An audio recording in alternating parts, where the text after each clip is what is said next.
বিশ্বনবী ডেকে বললেন, ফাতেমা তুমি বিশ্বনবীর মেয়ে হতে পারো, কিন্তু আলী তোমার স্বামী। আলী যদি তোমার উপর নাখোশ থাকে, জান্নাতের দরজা তোমার জন্য খুলবে না। বিশ্বনবী কারো হাত ধরে টান দিলে ওই লোক বসে থাকতে পারে? উঠে গেলেন, ঘরে নিয়ে আসলেন। নিয়ে এসে বিশ্বনবী খাটের মাঝখানে শুইলেন। ডান দিকে শোয়ালেন আলীকে, বাম দিকে শোয়ালেন ফাতেমাকে। এবার মেয়ের জামাইকে আর মেয়েকে বুঝাতে লাগলেন, নসিহত করতে লাগলেন, গল্প শোনাতে লাগলেন। কি রোমান্টিক শ্বশুর! এরকম রোমান্টিক শ্বশুর পৃথিবীতে দ্বিতীয়টা খুঁজে পাওয়া যাবে? সুবহানাল্লাহ পড়েন।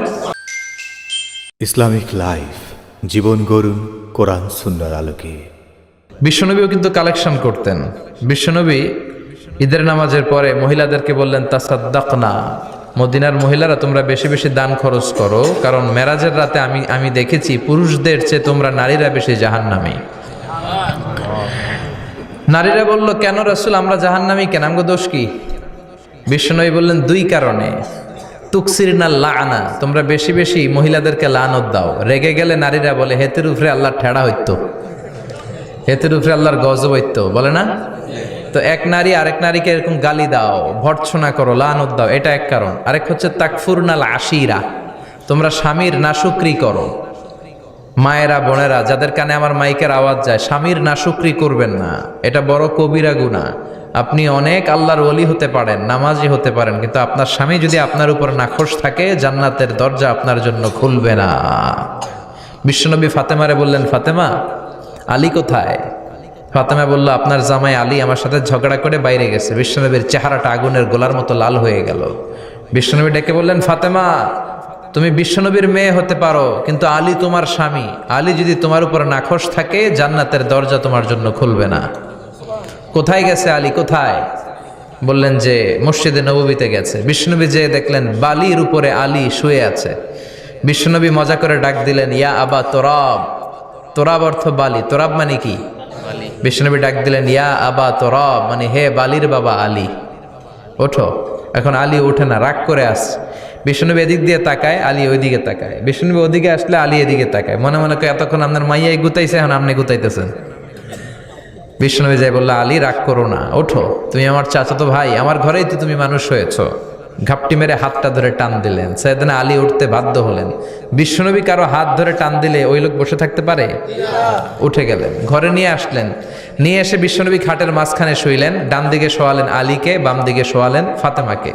এবার মেয়ের জামাইকে আর মেয়েকে বুঝাতে লাগলেন, নসিহত করতে লাগলেন, গল্প শোনাতে লাগলেন।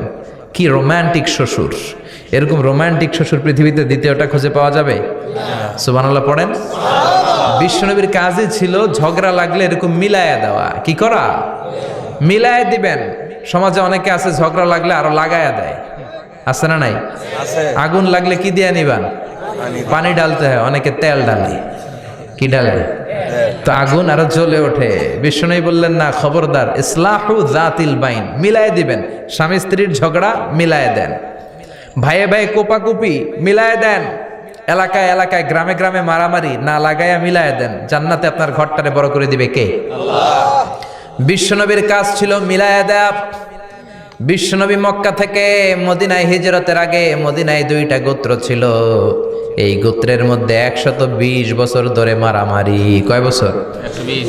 কেউ এই মারামারিটা বন্ধ করতে পারে না। গোত্র দুইটার নাম হচ্ছে আউস আর খাজরাজ। আউস খাজরাজের মারামারি। বাবা মরে যাওয়ার সময় ছেলের ওসিয়ত করা যায়, নসিহত করা যায়, বাবারে আমারে কোপাইছে, তুইও কোপাবি। ওই বলে আবার নাতিরে কয়, আমারে মারছে, তুইও মারবি। তো বংশ পরিক্রমায় মারামারি চলতেই থাকে, কেউ আর থামাইতে পারে না।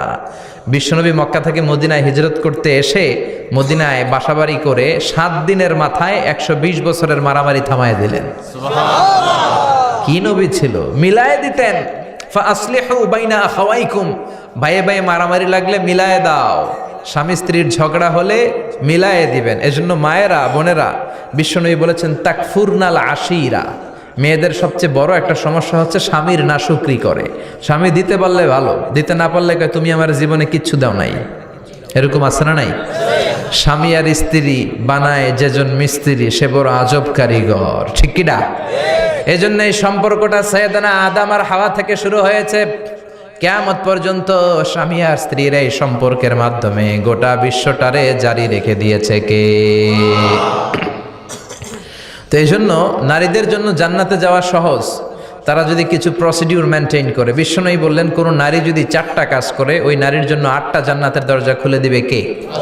আল মারআতু ইযা সাল্লাত খামসাহা সামাত শাহরাহা আতাআত বা'লাহা হাফিজাত ফুরুজাহা ফালতাদখুল মিন আইয়ি আবওয়াবিল জান্নাতি শাআত। মায়েরা ভালো করে শোনেন, যে নারী 5 ওয়াক্ত সালাত পড়বে, রমাদানের রোজা রাখবে, স্বামীর আনুগত্য করবে, লজ্জাস্থানের হেফাজত করবে, এই 4টা কাজ করলে আল্লাহ তাআলা তার জন্য 8টা জান্নাতের দরজা খুলে দিবেন। এজন্য বিশ্বনবীও কালেকশন করতেন। তো বিশ্বনবী বললেন মহিলারা বেশি বেশি দান করো।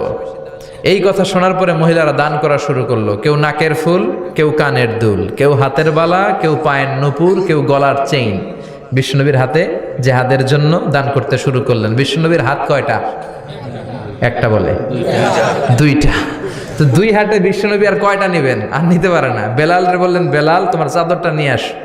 বেলাল এরকম চাদর নিয়ে ধরলেন। বিশ্বনবী কালেকশনের ওয়াজ শুরু করলেন, আর বেলাল কালেকশনের সব জিনিসপত্র গুছাতে লাগলো। কোন সুবহানাল্লাহ। এজন্য কালেকশন করাটাও সুন্নাত, তবে ওটা একটা লিমিটেশনের মধ্যে, একটা সৌন্দর্যের মধ্য দিয়ে। কিছু কিছু মাদ্রাসার ছেলে মেয়েদেরকে চাল ওঠানোর জন্য বাড়ি বাড়ি পাঠায়, আছে না নাই? এদের ছোটবেলা থেকে মানসিকতাগুলো নষ্ট করে দেওয়া হয়। কেমন করে অন্যের কাছে হাত পাতবে এটা শেখানো হয়। ইসলাম বলে আল ইয়াদুল উলিয়া খায়রুম মিনাল ইয়াদিস সুফলা, উপরের হাত নিচের হাতের চেয়ে উত্তম। যে দেয় আর যে নেয় তাদের মধ্যে সেরা যে দেয়। চিল্লায় কোন ঠিক কিনা? আবার ইসলাম বলে দেওয়ার সময়ও ভারসাম্য করে দিবা। দেওয়ার সময় কিপটামি করা যাবে না, আবার ঘরে যা আছে সবও দিয়ে দেওয়া যাবে না, ঠিক কিনা? বিশ্বনবীর গায়ে একবার একটা জুব্বা, কয়টা? এক ভিক্ষুক এসে বলে, নবী আমার জুব্বা নাই, আমার জুব্বা দেন। দয়ার নবী, মায়ের নবী নিজের জুব্বাটা খুলে দিয়ে ওই ভিক্ষুকের হাতে তুলে দিলেন। এখন নবীর গায়ে কোনো জুব্বা নাই।